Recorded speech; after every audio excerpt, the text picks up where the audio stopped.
Hello, everybody. I'm Kerrie Mengersen. I'm Professor of Statistics at QUT, and I'm the moderator of this webinar. Welcome to this first Data Science in the News webinar for 2025, co-hosted by the QUT Centre for Data Science and the Queensland Academy of the Arts and Sciences.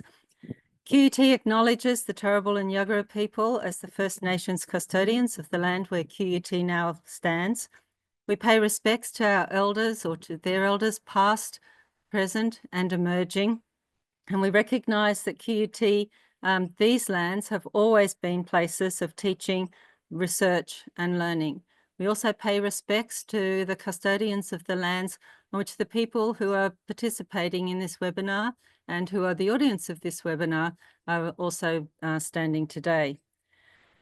This week in Australia, we are facing a deluge of decisions and issues. They're major national issues that each of us needs to be aware of and to grapple with. We have elections, national elections. We have government issues associated with the elections. We have business volatility. We have social issues such as housing and employment. We have environmental issues such as climate change. We have big religious decisions that are being made, especially with the Pope at the moment. And we also have international relations that are all of us are grappling with in one way or another. When we think about these issues, we know about them because we can write and we can read, but that hasn't always been the case.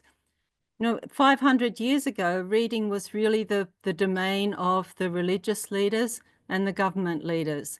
Knowledge was seen to be something to keep as power and to control the population. It was really seen as a powerful instrument to be able to read. Even 200 years ago, less than 50% of the public in Western civilizations could read. And today, of course, reading, writing, and arithmetic are seen as universal rights, not necessarily practiced in all countries, but at least that's the ambition and something that we can aim to achieve. But fast forward to today, and we have a new dimension in our lives. Not only do we have reading and writing from which we can obtain information, but we also have data. And data is like the new oil, the new gold of the 21st century. Data pervades our society, our governments, our businesses. And understanding data has become central to us obtaining that power, that agency, that knowledge, that control, as much as reading, writing, and arithmetic. So we can think of data as being somewhat the fourth R in our lives today. So what we've done is think about this topic for the webinar today. We want to explore this fourth R about data and about data literacy. Data not in the hands just of governments and businesses, but data in the hands of people, in the hands of you and me, and what that means for our lives and the agency and our decision-making around these important topics that we are facing in our world. So what we have done is bring together a panel of people coming from different perspectives to talk about this issue of data literacy. And I'd like to introduce our speakers today. We have Dr. Bernadette Highland-Wood from QUT. We also have Professor Moe Thandar Wynn from QUT, Associate Professor Dimitri Perrin from QUT, and Petriea Skitek from KP International Group, and Becki Cook from QUT as well. Now, each of these people is going to be speaking about a different dimension of data literacy, and I'll introduce them more individually when I ask each of them to talk for about 5 minutes from their perspective on this topic. The session will go for an hour today, and what we'll do first then is to invite our first speaker, Dr. Bernadette Highland-Wood, to present. So Bernadette's research examines rapid advances in generative AI, responsible data science, and Indigenous data sovereignty. She's authored highly cited research on crisis communications and COVID-19. She's been featured in media outlets, including the ABC and Radio New Zealand. Previously, she co-designed foundational data standards and best practices to make data findable, accessible, interoperable, and reusable. So Bernadette was a tech startup founder in Brisbane, Australia, and in the US, and she developed the first commercially supported graph database using an international data exchange standard for linked data. I think that Bernadette is one of the best placed people to start the conversation on data literacy, and I'll hand over to you, Bernadette. Thank you very much for that very warm introduction, Kerrie, and thank you for inviting me to speak today. It's a real pleasure to kick off this first Data Science in the News with the new co-directors of the QUT Centre for Data Science, who will be speaking shortly. So as Kerrie has already indicated, I co-lead the Responsible Data Science, or actually it's now called Data Science and AI in Society theme. But before I begin, I would like to acknowledge the traditional owners of the lands on which we are, this group at least, is meeting and where we do our research and where we share the knowledge, and recognize that the traditional owners of the land, the Turrbal and Yagara people, have used these places and cared for these places as the traditional custodians for many, many thousands of years, and they've taught and they've shared knowledge. And I acknowledge the Indigenous members of the panel, as well as any who may be attending today's webinar. So as Kerrie alluded to, we're talking about data literacy. And I would add that in 2025, the most powerful force shaping our lives is not something that we can easily see, but it's data. From political ads that are designed to manipulate emotions to invisible AI surveillance tracking our movements. Data literacy has become a fundamental skill for anyone who wants to stay informed and empowered. So I'd like to show you why being data literate is no longer optional, but it's essential for democracy itself.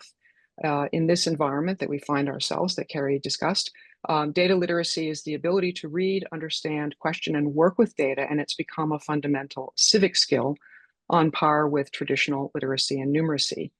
I would argue that data surrounds us, from the posts that we see on social media to the services that we access, from the ads that target us to the very decisions that we each make about our healthcare or our family's healthcare, education, and rights. So today I'm going to speak about why data literacy is essential for every citizen, and I'm going to draw on two contemporary examples. First, how political advertising is being manipulated online based on research from several of my colleagues from the QUT Digital Media Research Center, that's nationally recognized and internationally recognized as a top center of digital media research. And secondly, how law enforcement is increasingly using AI-driven surveillance tools to monitor both legal and illegal activities. And this is a topic near to my heart, as I have spent about half my adult life in the United States. And through both of these examples, I'll argue that data literacy is not a challenge, a technical nice to have, but it's actually essential for democratic participation, personal autonomy, and safeguarding human rights. So, data literacy, it's the ability to read, understand, question, work with, and communicate using data. It's understanding, additionally, where data comes from, knowing how that data is collected, how it is organized, how it is analyzed, and being able to spot bias or errors or manipulation, to use data responsibly, to make informed decisions, and to communicate clearly with others. In short, data literacy gives us the skills to make sense of the data that shapes our lives, whether that's recognizing misleading political ads, a popular topic right now, to protecting our privacy or questioning automated decisions made by data-driven AI systems. So recently, Dr. Suki, another colleague from UNSW, who heads the AI Institute there, was featured on 9 News. And she brought up the fact that many AI chatbot vendors might be building tools that they hope are safe and broadly beneficial, and may potentially aid in learning and critical thinking and decision making. That's on the positive side. That's certainly what the marketing suggests. But it's important to consider that these tools are all designed and trained by humans, and they have certain data sets with specific goals that are used to train those large language models. So, as Dr. Key indicated, and not surprisingly, on the eve of our national election, many people are turning to tools like ChatGPT to guide their own election choices. Um, she reminded the public to consider which AI chatbots one selects, why they might have been created, and what might be the motives of their creators. So, like a curious AI user, I too asked ChatGPT, who should I vote for in the upcoming election? And I was happy to report that ChatGPT did not recommend a party. Instead, it encouraged me to reflect on my personal values, do a careful comparison of policies, and to critically engage with media and understand the voting system here in Australia.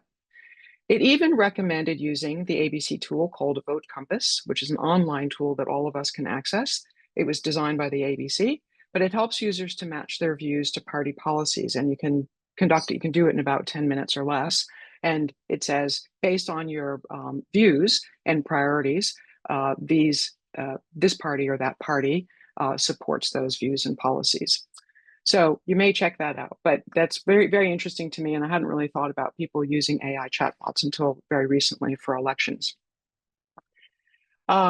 Recently, my colleague at the QUT Digital Media Research Centre, Dan Angus, and other Australian-based colleagues published an important article in The Conversation titled, "What Political Ads Are Australians Seeing Online? Astroturfing, Fake Grassroots Groups, and Outright Falsehoods." Their study revealed that online political advertising is becoming, or is found to be, increasingly deceptive. So rather than presenting what we would consider transparent messages from known political parties that are indicated as such, more and more ads are being placed by fake grassroots organizations in what's called astroturfing. These groups masquerade as independent community movements. However, they're often funded by political parties, lobby groups, and corporate interests. So these researchers at the DMRC and elsewhere used Meta's AI ad library to analyze over 3,000 political ads during Australia's 2024 election season, and found that a significant portion of ads were misleading or false. Many sponsors behind these ads were hidden or obfuscated through front organizations. There were emotional appeals, particularly based on fear. We certainly saw this during the 2023 voice referendum, that were used to manipulate audiences without clear attribution. And while platforms like Facebook technically require political ads to be labeled, this research found that those rules were easily circumvented. And the result was a polluted information ecosystem where citizens can no longer easily tell who is speaking, what their intent is, and with what factual basis. So this underscores our collective key point today that data about data, or metadata, matters enormously. And citizens need those skills to not just absorb information, but to critically interrogate, who paid for this ad? Why am I seeing this ad? What emotional or cognitive biases might it be exploiting? Anger, fear, etc. Without widespread data literacy, our ability to distinguish between authentic civil dialogue, which everybody I think can agree is a good thing, versus manipulative propaganda will disappear. So this is a great article. I highly recommend reading it. And I have a list of all of my resources at the end of this talk, and I'm happy to share it if you email me, or perhaps Ashley will mail it out to all the attendees. Without widespread data literacy, our ability to distinguish between authentic civic dialogue versus manipulative propaganda, as I said, disappears. So that should concern us. The expansion of surveillance in the AI and law enforcement space is also of concern. And no discussion about social media literacy and AI in 2025 can avoid considering the second example, namely surveillance. So while AI systems continue to be hyped and the risks posed to data privacy can no longer be ignored, it is absolutely the case that AI today is considered a surveillance technology due to its powerful ability to collect, analyze, link, and interpret vast amounts of data. And so it's time not just to look at the opportunities of AI and the hype from figures like Sam Altman, CEO of OpenAI, but also at the risks and the unintended harms, such as the loss of privacy. In an episode of an independently produced podcast called 404 Media, reporters discussed how police departments across the US are increasingly using AI-powered tools. Some argue they're operating in legally gray or potentially outright problematic ways. And these tools include things like AI bots, so an automated agent on the web or on the internet that monitor social media platforms. They mimic human behavior to infiltrate groups. I don't have time to go into all the details, but they're somewhat, the personas are very much driven from a particular value alignment that is somewhat concerning. They're using facial recognition technologies that scan public feeds without our consent and engaged in automatic data scraping from online discussions, protests, and private groups. So this has been going on for well over a decade. Each of those technologies and tools development for use by intelligence communities, but now it's very publicly available to anyone really in any country or most countries. Alarmingly, some of these surveillance activities target perfectly legal activities, such as organizing peaceful protests on college campuses or university campuses, union activity, or political campaigning, which are all protected under the Constitution in the United States, at least. Individuals and communities, particularly marginalized ones, are being profiled and tracked by AI systems, often without their knowledge. And the use of these tools raises really profound questions, some of which we'll probably discuss later in the question and answer time, which is what data is being collected about us without our consent? How is AI being used to infer things about you and me that may or may not be accurate? And what are our rights when algorithmic surveillance tools are not correct, especially if there's no clear avenue to contest them? So again, data literacy is critical, and citizens need to understand that things like passive data traces, such as likes and shares and geotagging our photos, are increasingly becoming weaponized. Algorithmic decisions that affect real-world outcomes, such as being labeled a threat or an illegal alien without due process, is problematic. And opaque AI systems mean that traditional safeguards, such as freedom of information laws, are very much struggling to keep up. So without broad-based education, which is what I think this panel all contends, about how data is collected, interpreted, and used against us, ordinary people are at the mercy of invisible forces that they can't perceive. So I would argue that data literacy is a civic imperative. And these two examples, both political ad manipulation and AI surveillance, point to a fundamental truth in 2025, that data shapes the exercise of power. Democratic societies rely on informed citizens. And if we can't tell the truth from manipulation, or we can't recognize, then we can't recognize surveillance and discrimination. And the implication of that, or the follow-on from that, the knock-on effect, is that democracy weakens. So we must redefine civic education to include data literacy, teaching all citizens, not specialists, to question our sources, who created this data and for what purpose, consider the algorithms. We'll not really ever understand them. They're going to remain opaque, but how might this platform be shaping what I see? What YouTube videos are offered to me up next? Protect privacy. What data am I giving away without realizing it? And recognize what emotional buttons are being pushed to influence me to make a decision about what to eat, what to buy, who to vote for. And demand transparency above all. What rights do I have over the data that is collected about me? The European Union has made a lot of progress on this front, not so much here in Australia. We have a role as data literate citizens, people who might be attending a webinar such as this. And in the past, we used to be able to read the news or write a letter or read a government notice. But as Kerrie indicated, things are very different today, and we must ensure that citizens can read and interpret data, question its origin, sometimes called provenance, share data responsibly, and understand how algorithms shape our news and the social media landscape. So in closing, I'd like to recap how we build a data literate society. First, we as educators must embed this data literacy into school curriculums from primary school onwards. Second, journalists and media outlets should make every effort to make data flows visible and explain how the news is curated and implemented. Third, policymakers must regulate platforms to ensure transparency and accountability in their political advertising and surveillance practices for law enforcement. Fourth, community organizations must empower people with tools to protect their own data privacy and fight back against abuses. And I would argue, most importantly, each of us must commit to becoming more data literate citizens, helping our family, our friends, our communities navigate this complex landscape with care and with confidence. Because data is not neutral. It is a tool of power. And in 2025, to be free and active citizen means to be a data literate citizen. Thank you. Thank you very much, Bernadette. That was excellent and really considered comments and a great way to kick off this webinar. So thank you very much.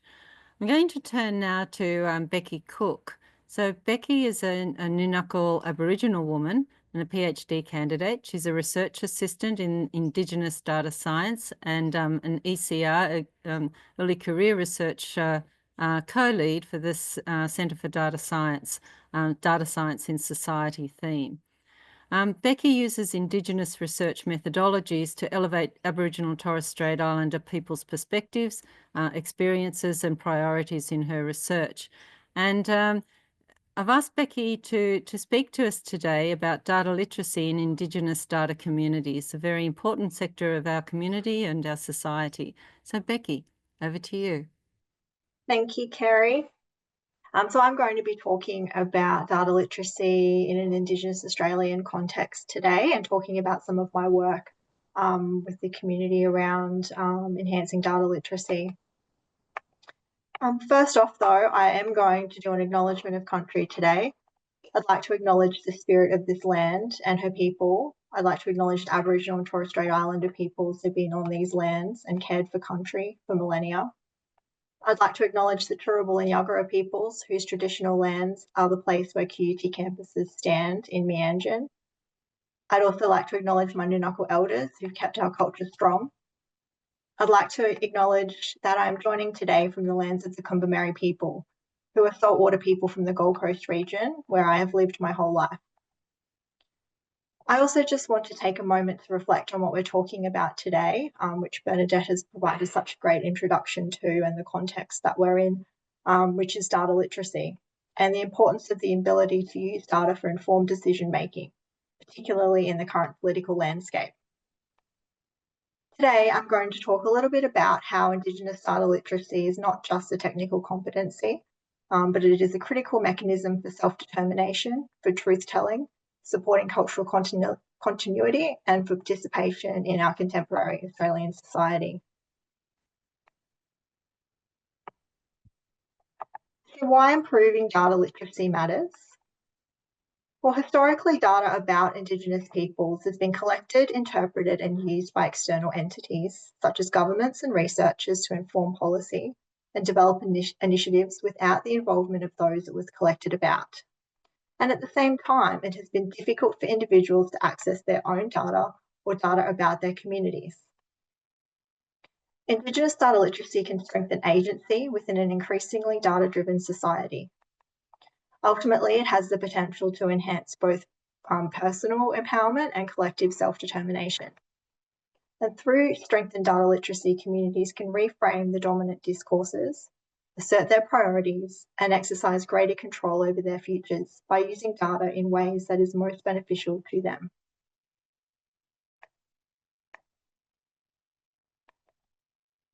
So how can data literacy be used to support self-determination and well-being within Indigenous Australian communities? So with strong data literacy, communities can produce and interpret their own evidence to support local decision-making. So really taking a grassroots approach and addressing needs which are identified within communities and for different groups. It can enable Indigenous-led service design, policy development and governance, making sure that initiatives are truly grounded in community values.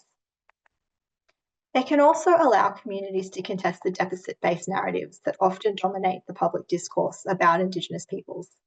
It can replace them with strengths-based community-defined approaches to solving problems and also measuring successes in the ways that are most beneficial and most representative of each community. Data literacy also can ensure that Indigenous data is protected, shared and accessed in culturally appropriate ways, safeguarding knowledge for future generations while enabling communities to access data often held by governments or external entities that is about them.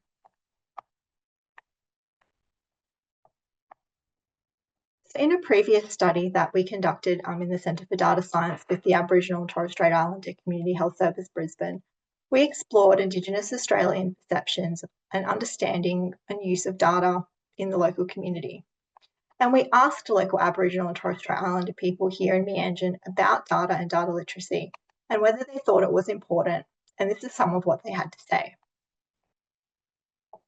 I think so, because in the complex world that we live in today, with news headlines about a report on this or statistics on that, you know, all this data that informs our decisions, it is important to have a good understanding of it, if not where this data has come from, but yet able to understand in general how it's gotten there and to know the language of data. I think about when I hear data literacy, I think it's about empowering. Well, anything to do with the word literacy, I think is about empowering our mob to understand data. That's what I'm hoping that data literacy is about and what I think it could be. I've looked at data and considered it as members of family because data in a broader sense is considered. Materials collected through research or research conducted at community level or family level about family history, kinship, and about artefacts or objects or languages.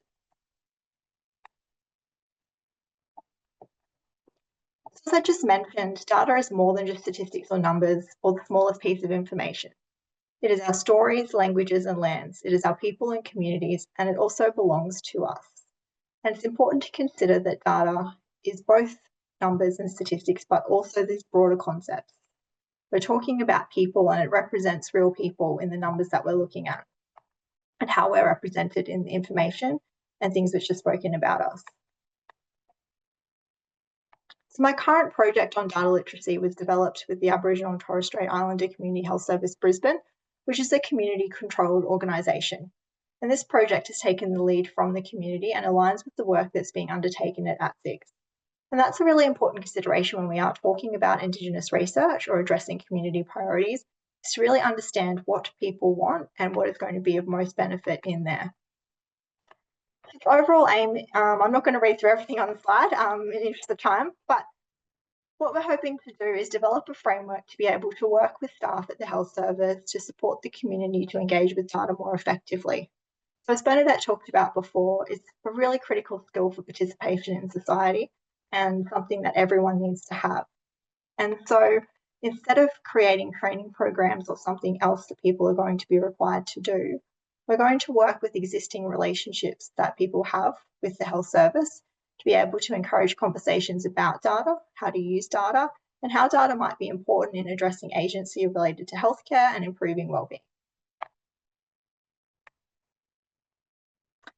So building data literacy means developing practical skills that support both individuals and communities. So far, the following elements have been identified as important for consideration within the framework.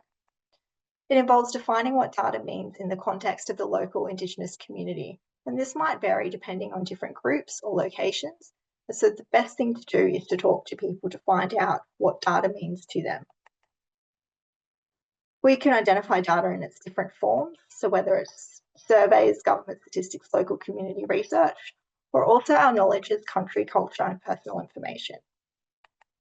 How to access and manage data, so understanding how to find the information, how to be able to use it, how to store it, how to share it, and to make sure it can remain accessible to those who need it and have sovereign rights to it. Another critical skill is communicating and using data, so being able to explain information clearly, advocate for needs, whether at an individual or community level, and to make evidence-based decisions. And lastly, being empowered by data. So seeing data as a tool that communities and individuals can use to tell their own stories, to drive change, and to plan for their futures. And that's what I've got to talk about today. Thank you. Thank you very much, Becki. That's really, really insightful and very helpful for us to have that understanding. I think it really is important for different sectors of our community to take time to understand what data literacy means in the context of that particular community, and you've done a great job in explaining that for us for the Indigenous community, so thank you. I'd like to turn to another sector of the community, and that is our girls. So girls in STEM. And so Petriea Skitek, I've asked to speak to this. She's the managing director of the KP International Group, and she's a passionate advocate for girls in STEM. I can't think of anybody who is more passionate about girls in STEM. So with over 36 years of experience in education, policy, international business, she's led many national programs like Girls' Day Out in STEM, engaging over 15,000 students from across Australia. And so Petriea is going to talk to us about, with all of this experience in and for girls in STEM, why do girls need to know about data, and why is data in STEM so important, and what does data literacy mean for girls in STEM? Petriea, over to you. Thanks, Kerrie. And my apologies with the technology before. But hello, everyone. Today, I'd like to start by saying that to my thinking, and as you've heard, data is well on its way to already shaping our lives, seen and unseen. And we live in this world where data drives decisions, from what news we see to what jobs we're offered to how policies are written. Yet too often, girls and young women are left out of the conversation when it comes to understanding and questioning data. So why do girls need to know more about data? I would argue that there are three crucial reasons that go beyond just careers or coding, which are discrimination, disinformation, and disadvantage. Firstly, to recognize and challenge data manipulation that could lead to discrimination. Data can be misused to create or reinforce unfair biases. When the people creating and questioning these systems aren't diverse, and when diverse voices are missing from data-driven systems, harmful patterns can go unnoticed, and biases and inequality can become deeply embedded, of which girls are among those most at risk. And I believe that for UN International Women's Day in 2032, the Centre for Data Science actually undertook an activity to analyse bias and work on Wikipedia pages for women in data science to help raise profiles in an effort to highlight this very issue of discrimination. And secondly, to defend against disinformation about and targeted at girls. So false information spread 6 times faster than the truth, according to a landmark American study at MIT. And truth and facts are a currency that is being devalued by disinformation daily. And Bernadette was speaking about that very well. I mean, if not hourly, not even daily in our modern world. Disinformation campaigns often weaponize gender stereotypes to sow division and distrust.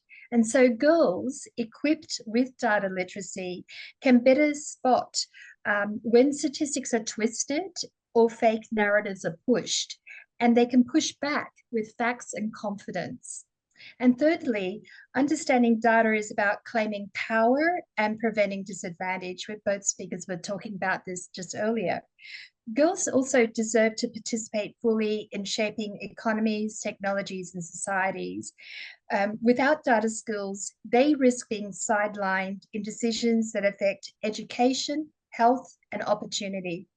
And as the World Economic Forum predicts, by this year in 2025, 97 million new roles are emerging that are more adapted to the division of labor between humans, machines, and algorithms. And many of those roles will demand data fluency. So when girls understand data, how it's collected, analyzed, and sometimes abused, they're not just protecting themselves, they're changing the whole system. They're ensuring that the world being built by data is fairer, smarter, and more inclusive for everyone. Because if girls aren't at the table when data decisions are made, the future will be built without them, and that's a future none of us should accept. So why data in STEM? I think when we talk about STEM, science, technology, engineering, and maths, we are really talking about the future. And according to the Australian Government's report of Pathway to Diversity in STEM Review, which were the draft recommendations, STEM careers in Australia are growing almost twice as fast as non-STEM jobs. Meanwhile, the Australian Skills Guarantee discussion paper highlights that nationally, we will need 1.2 million skilled tech workers by 2030. Yet, found in the STEM Equity Monitor 2024 data report, only 20% of Australians with STEM qualifications are women, and girls are currently half as likely as boys to aspire to a STEM career. And data skills are becoming the foundation of tomorrow's breakthroughs. As the Queensland Perceptions and Attitudes to Science report found, fields like clean energy, medicine, digital safety, and climate innovation increasingly rely on the ability to collect, analyze, and interpret data. So equity in STEM is not just a matter of fairness. It's as strongly argued in that Pathway to Diversity in STEM review, it's a matter of national strength, innovation, and resilience. So without girls bringing their full brilliance to data and STEM, Australia risks building a future that simply repeats the mistakes of the past. We need girls, and we need them now to be fluent in the language of data, so that they can lead, they create and build a better, fairer, smarter world for all of us, because the future is not just something we inherit, it should be something that we create. Thank you. Thank you very much, Petriea. That's inspiring and really revealing too about the role that girls play, and I think is a model for other sectors of our community as well. So thank you.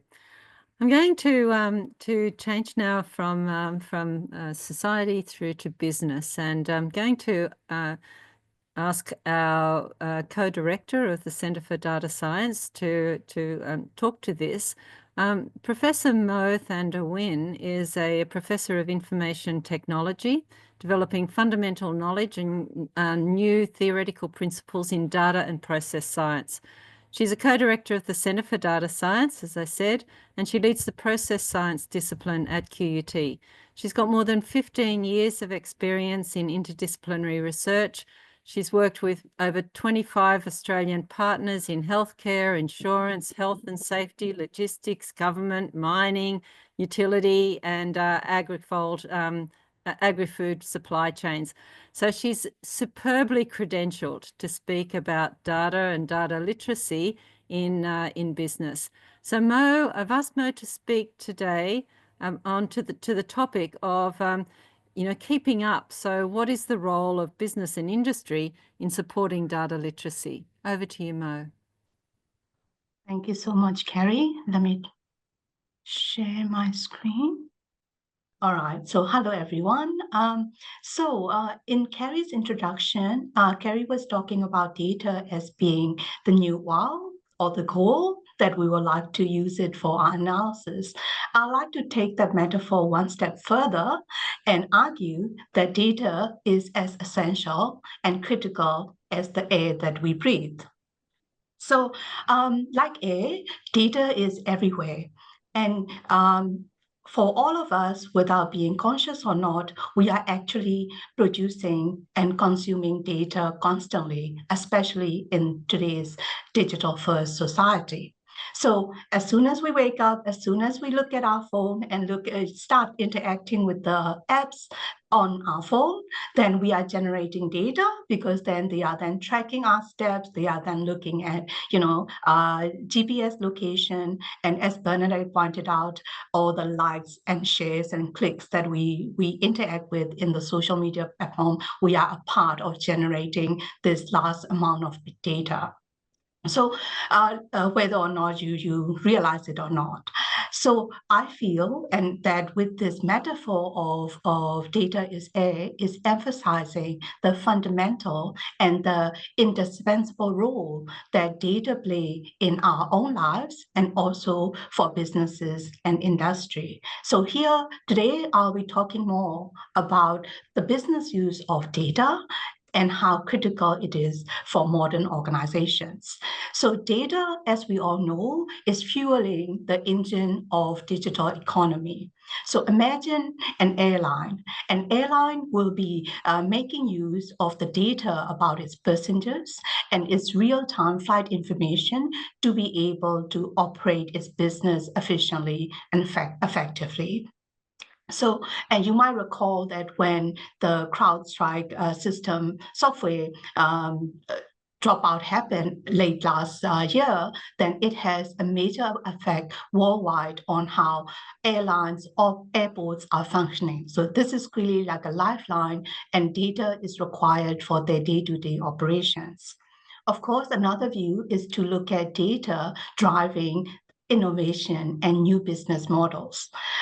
One example would be Netflix. Netflix at the end of 2024 has over 300 million subscribers worldwide, and they are collecting the data about the viewership, which ones we like, which ones we go with the recommendation, whether or not we binge watch a program, to really look at what sort of new products and services that they will be offering to us in the future.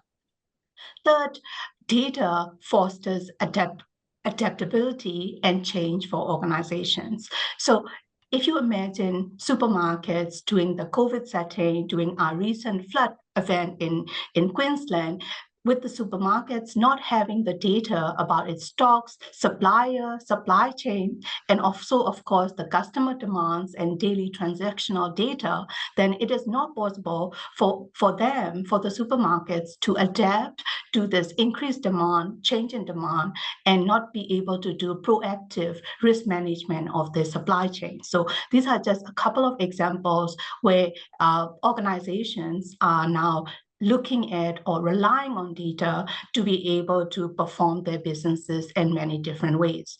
So what does that mean? Clearly, for organizations like businesses and industries to use data, it is not happening in a vacuum. The employees in the organizations must be data literate at different levels. So Bernadette mentioned the core of data literacy and the definition, which is the ability to read and understand data, the ability to work with this data, and the ability to then communicate with data. So in our society, for employees and users of these consumers of these businesses and industries, it is not enough to be able to read the words. We really need to be able to read the data. So the concept of understanding, better understanding, grasping the data concepts is essential. Then the next step is then to be able to actually interpret it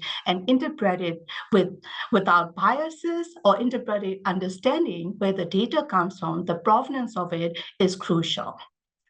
Then, of course, we can make the data tell whichever story we like. So clearly being able to understand and know how to effectively communicate this data, knowing who is communicating it, whether or not they are doing it responsibly, it is really an important data literacy skill that employees of the organizations also need to have, the same as what Bernadette argued with each citizen being a civil right.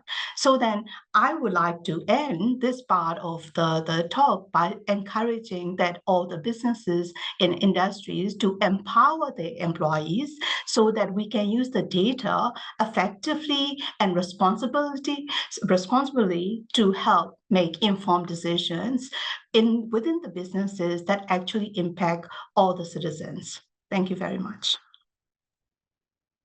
Thank you very much, Mo. That's a great encouragement for businesses and for workplaces and for employers and employees in that part of our lives.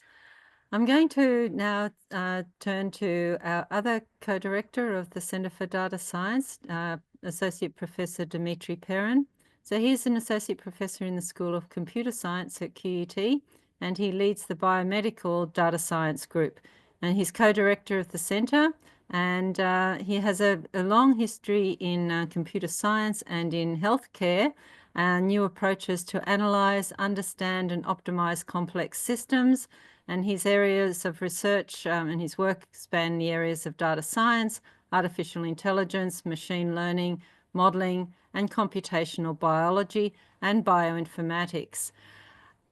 Dimitri may speak a little bit about his interests in health and data literacy in health, but he also wears another hat, and that is in sport. And so we might think about the data in sport, and many of the people listening will have various interests in sport. It's a very important sector of our social systems, and it can also be a metaphor for many other areas of our society as well. So I've asked Dimitri to speak about not just the cricket score, but why players, teams, coaches, and fans need to be data literate. Over to you, Dimitri. Thanks, Kerrie, for the introduction, and thanks to the previous speakers for their acknowledgement of country. As Kerrie mentioned, I'm co-director for the Centre for Data Science, but at the moment I also wear a second hat. I'm also head of data science for the Queensland Reds, our local rugby team, and so I have this opportunity today to talk to you a bit about data literacy in sports. And so I think the first dimension is the obvious one, is the impact of data in professional sport, in how sport is strategized, how it's conducted. And the most famous example is probably in baseball, with what's known as Moneyball. The statistical approach to baseball and how recruitment and strategies in game has completely changed the sport. That famous book, you might have seen the movie with Brad Pitt as well. It really has completely transformed that sport. Of course, baseball is not the only one. The basketball has also changed. If you look at, for instance, the shot distribution, in the span of 10 years, once people started to realize that a mid-range shot has a much lower typically much lower accuracy and is only worth 2 points, people realize that they might as well step just a little bit further back and try a 3-point shot. It may be slightly smaller chance of success, but if you do succeed, you have 3 points instead of 2. And so now that mid-range shot completely disappeared from professional basketball. And so there are two very obvious examples of how data can transform how the sport is played. And they're American sports, but it's also applicable to sports that are played locally. As I said, I'm working in rugby at the moment, and we're looking, for instance, at goal kicking success based on position. And so you might see changes in terms of strategies similar to what we've seen in basketball, for instance. But of course, there's no expectation that players and coaches are going to become the data experts themselves. They're going to work with analysts and with specialists. But what you don't want is a scenario where all the expertise sits with that third person, maybe they're analyst in their team, or maybe even worse, a third-party contractor from whom they're buying outputs. What you want is ideally player and coaches to be able to reflect on their data. As Bernadette was saying when she defined data literacy, it's not about using data, it's about understanding how it's used, what is collected, why it's collected that way, what are the limitations of the data that's being presented, so that you can make informed decisions about how to use that data, but also informed decisions about which data about yourself as a player you would allow to be collected. Data literacy is going to be very important to understand issues around ethics and governance of player data in professional sports. The other angle that's going to be very important is the administrator's point of view. Sport is a business. The administrators are selling a product. And data is going to be part of understanding and improving that product. For instance, recent law changes and how the game is refereed in rugby, especially here in our local competition in Super Rugby, has led to faster games, more scores, probably a more entertaining product. And so understanding these changes in how the game is played is an important part of how the product can be improved and sold to broadcasters and fans who are going to turn up to stadiums. There's also, for administrators, a great potential in understanding how the competition structure impacts performance. So we're looking for instance, at the last Rugby World Cup, which didn't go so well for Australia, one of the things we're looking into is the fact that most Australian players had a much lower level of experience in professional rugby in the years leading up to the World Cup because of the structure of the competition and how it's structured differently in Australia compared to other countries like New Zealand or European countries. And so there's a lot of value for administrators in understanding data about their sport so that they can better understand their sport and therefore make better decisions. And for fans, of course, data is going to play a role as well. If you look at Formula One, for instance, the administrators have taken a very proactive decision in how data is shared in real time during races, and that's provides a great way for fans to engage with the sport from different length and drive that engagement with new sets of fans.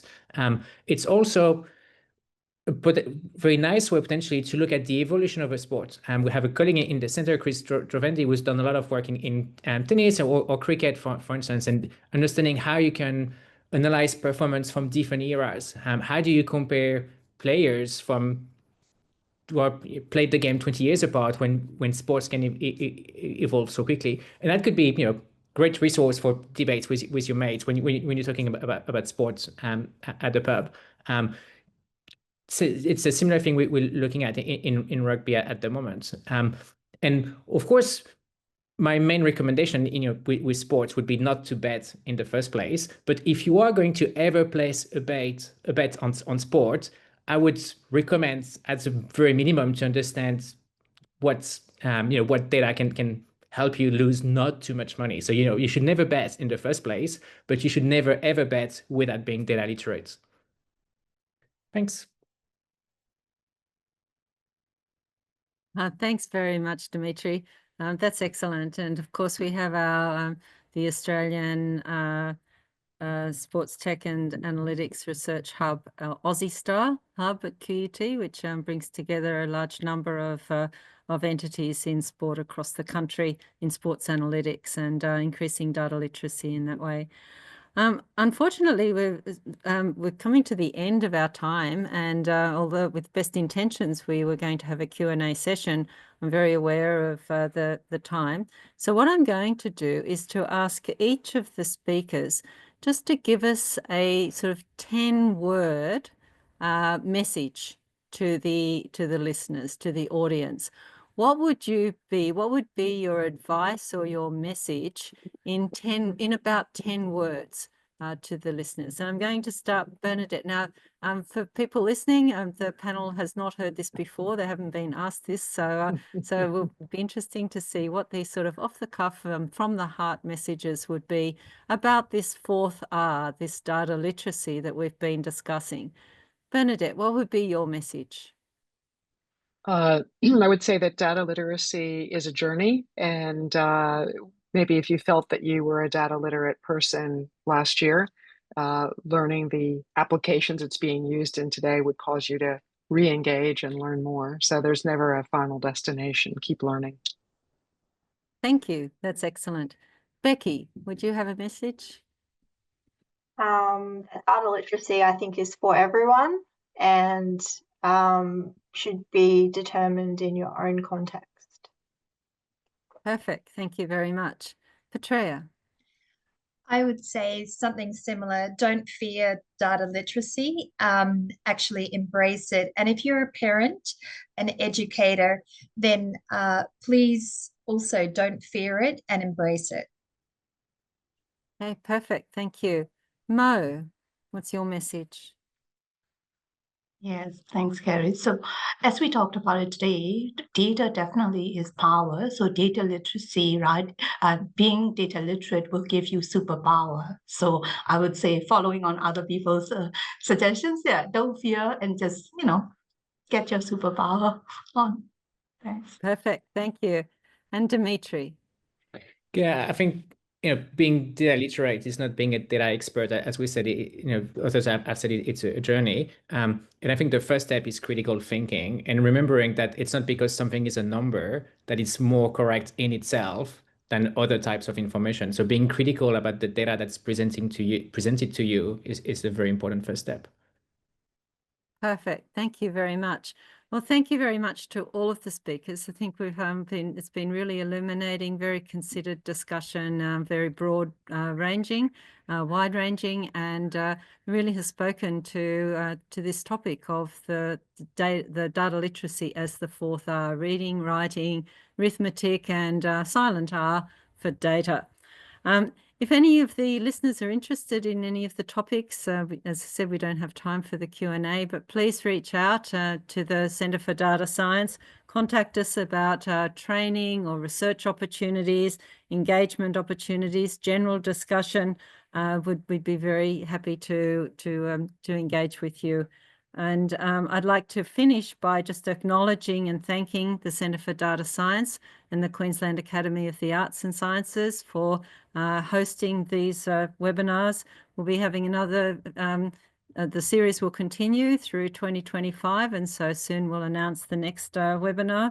And I'd also like to give a special thanks to Ashley Stewart, who's our manager for the Centre for Data Science, and the work that she's done behind the scenes to bring this webinar to us today. Thank you very much to all the panelists again, and also thank you to the audience. And I wish everybody a pleasant rest of the day. And with that, I'll close the webinar.